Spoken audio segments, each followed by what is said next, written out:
Good morning, heart friends. We're still in Scorpio, and it's time for another of Moria's Mercurian Mind Meld Motivation Talks through Boyd. Thanks for hanging in there with me. So today's topic is one, it's very interesting. It gave me pause. Today's topic that my master El Moria gave me to speak on is how I am overcoming dope, coughing, sleeplessness, and death. Yes, you heard it. How I am overcoming dope, coughing, sleeplessness, and death. I know you're thinking right now, hey, I wanted that one. So, it's true I inhaled, for about 4 years. And a lot of unfortunate things happened. After Archangel Michael helped me quit smoking pot and a bunch of other stuff, I joined the Summit Lighthouse. And I was decreeing, I was on staff of the Summit Lighthouse, and at one point I applied to be what's called permanent staff. And that's a level of staff commitment that's kind of, more sacrifice, more willingness to give of yourself. And I remember we had a meeting of the permanent staff at the Summit Lighthouse, and the probationers, and I was one of them, were given a message from El Moria, and everybody got to hear it. And we were going through it, and some people were getting some really cool messages, of things about their past lives and things like that. And then it came to me, Boyd Batten. His message was, batten down the hatches. You have holes in your aura that are letting bad things in, something like that. And he said, I'd like you to pray that angels come every day and to heal your aura. You have a lot of holes in your aura. And something like that. I didn't write it down exactly, but I knew the meaning of it. And everybody laughed, and it was funny. But anyway, I did that. And I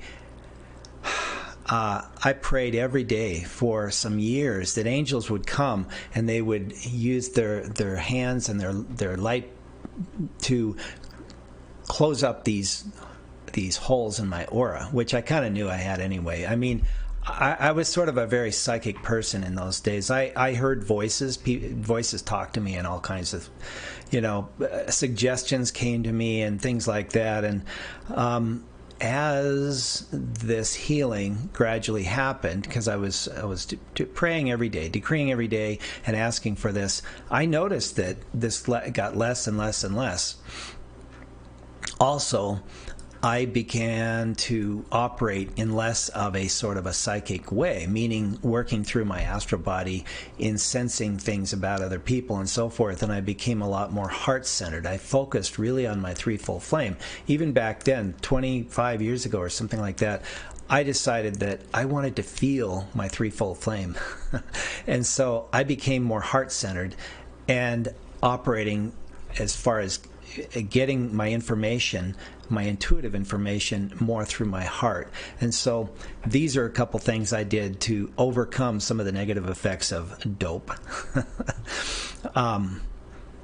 Another thing that happens soon after I quit smoking this stuff was that I got really sick about 3 or 4 times. And at one time I got mononucleosis, and 3 times I got pneumonia lungs. And the first time I was sick for 3 months, and I was in bed, and I had to quit that quarter of college. I was really sick and just coughing, and so I had to really take care of myself. And I think that I was getting that stuff out. I was gradually getting that stuff out. I was praying and working and serving, and gradually came to realize also that I had to do more to heal this.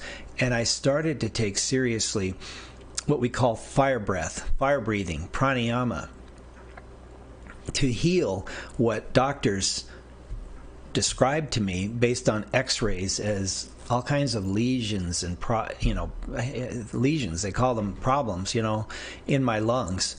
And so I adopted a lot more, every day, more or less on and off all day, kind of conscious fire breathing as a way to heal my lungs, and a lot of good things happen from that. But that's another example of how I am overcoming these things. Once again, it's kind of a grab bag of how I am overcoming dope, coughing, sleeplessness, and death.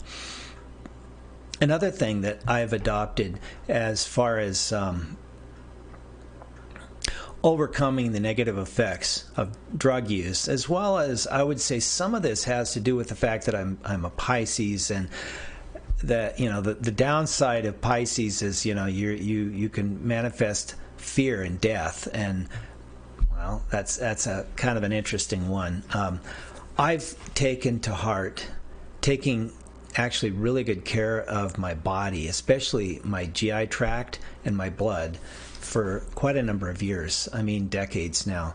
And I've had an interesting strategy of that. And, part of it is, of course, diet. If you'd like to clean out your GI tract, some people are into flushing it out with this and that and the other thing. And, I've done those things. I've had colonics. I've done a lot in fasting, and I've used psyllium husk, and I've done lots of things. But the most important thing that I've done is modifying my diet. And I hear about people modifying their diets, and a lot of times the narrative is, I'm cutting this out, and I'm cutting that out, and I'm eliminating this. And I have to say, I'm not enamored with that mindset personally. It doesn't work for me. And because it's kind of a downer. And I've found that, and this is my little secret, instead, I choose to revolve the narrative in my mind that I love potatoes. I love sweet potatoes. I really like broccoli. I could eat it two times a day. I love parsnips. I love vegetables. I eat vegetables sometimes 2 or 3 meals a day. If you embrace and you love something,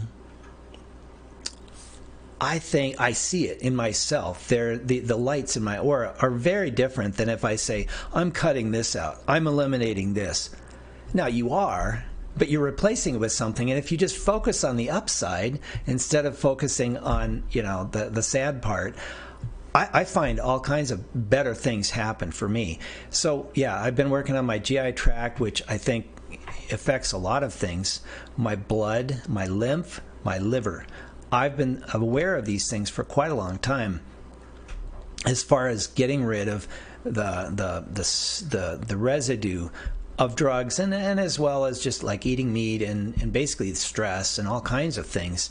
And it's funny. A lot of it has to do with actually seeing these organs and loving them, and seeing them as shining, and feeling prana going into them, and feeling the will of God, and feeling the divine pattern happening. And it's funny, there's a dear lady comes and gives me a foot zone treatment a couple times a month, and she's very sensitive. And as she works on my feet, she sometimes tells me, your adrenal glands are, they're doing this, and your lungs are this, and your liver. And many times she said, yeah, you've got the happiest liver of anybody I know.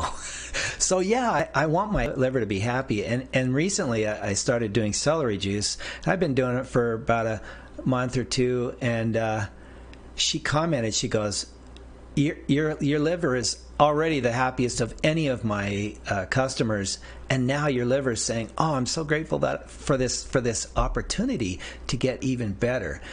So it's a conscious thing, and it's almost kind of like the kind of love and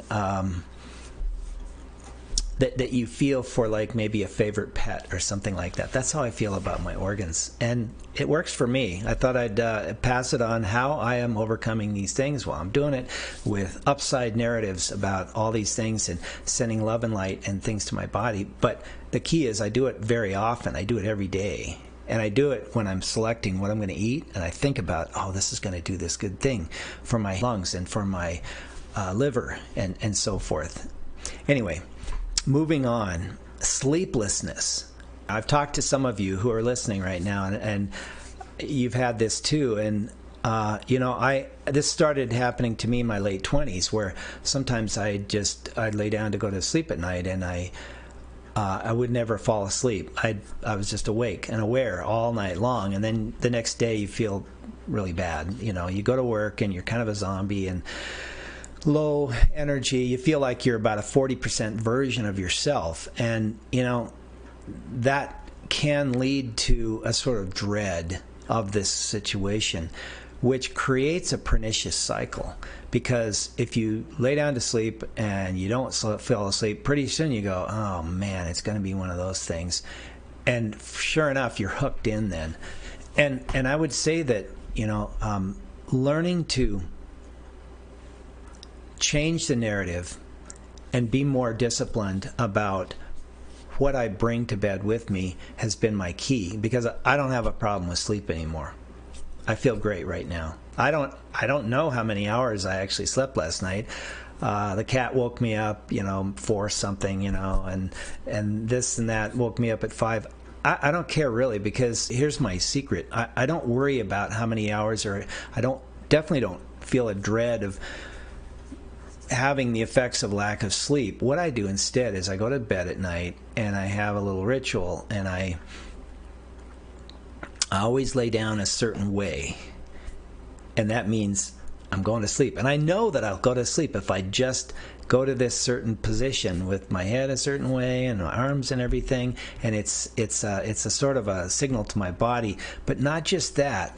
I never, ever, ever go into that mindset of dread if sleep doesn't come for an hour or 2 or 3, or if I wake up at 3 a.m. or something like that, which I used to succumb to. I never enter into that mindset. Instead, I completely detach from the mundane world. All of you. I don't think about any of my work problems. I don't think of anything. And now that's easy to say because we care about things, but with some effort, you can actually learn to very, very, very firmly detach from all the earthly engagements. And I just give myself license to be on vacation, and I don't care what happens, and I'm with God. So what I do is I just become very still. I don't move. Even if I'm awake, I go into the silence and the stillness, and I concentrate on what lovely things that my higher self is doing to rejuvenate my body, and to further enlarge my aura, and to further heal my chakras. And, you know, if you think that, okay, right now God has given me all these amazing gifts right now, and you don't think about anything earthly, it happens. It is happening every second that you're doing this. So basically, giving myself permission to not engage with the problems I'm trying to solve for my work, or you know, or worrying about this or anything like that, and just going like this, going down to a little point and saying, I'm just with God, that's it, and I'm not worrying about anything, and instead I'm focusing on what God is giving me right now. It's interesting. When that happens, I do see in my mind's eye scenes and things like that, but I don't react to them. I don't try to figure them out. I see it kind of like a little newborn baby would. A newborn baby, you see, they look around and they see things, but they're not evaluating it. I don't evaluate anything during my sleep time, and I just receive from God. And I don't have a sleep problem anymore. Now, if you really actually took a stopwatch on it, and I know that's true for David and others too, you might only get like 4 hours of deep, dreamy sleep or something like that. 5, 3, I don't know, or maybe 6 or 8. But with this strategy, it just doesn't matter. I don't have a sleep problem. I don't have a problem with my body being rejuvenated. And more to the point, I've made this to be a habit and something that I do very regularly. Another thing I'd like to mention about this is long ago, I heard a great dictation by Lady Master Leto, and she said, I'd like to share a secret about astrology. And so if you're working on a particular line of the clock, and this one for me is Scorpio, right? It's on the water trine. She said, if you're standing on one of the lines, if it's your birth sign or whatever, if it's on the sign that you're working on in your transits or something like that, you can look at the other sign to your left and the other sign to your right on the trine. Like, for instance, for Scorpio, the left is Pisces and the right is Cancer. And she said on the left side, the negative aspects of that sign are going to be what tend to drag you down and challenge you when you're on where you are. And the positives that are on the right side, for instance, in this case, Cancer, are going to be your victory, the things that get you through. So when you're on your challenges of Scorpio, for instance, for me, in this case, the challenges are fear and dread and death, which is basically the downside, the fall of Pisces. And on the right, it's Cancer, which is harmony and abundance, and the mother ray consciousness of the 6 o'clock line, and Cancer. And I can really see this in this sleeplessness thing. I can really see it because sleeplessness for me, as soon as I got rid of the fear and the dread, and the kind of downside of Pisces, and embraced the harmony and the upside and the joy of Cancer, that was all the difference for me. So it really made a big difference to master that why. And you might want to think about that with respect to your sun sign, or if you're in any kind of transit for you, and I know I've heard people say, oh yeah, I always have a hard time in Virgo or whatever. Well, look at that Y sign. Virgo is the earth signs. What are the ones? The left hand is Capricorn and the right is Taurus. It might help you pass those tests better if you understand the downside of the left hand and the upside of the right. So this is something that I feel has been a valuable thing for me. How I am overcoming dope, coughing, sleeplessness, and death. The short answer is I am, but it's every day. It's all day, every day. It's about building smart momentums. It's the path of the Arhat, I think, is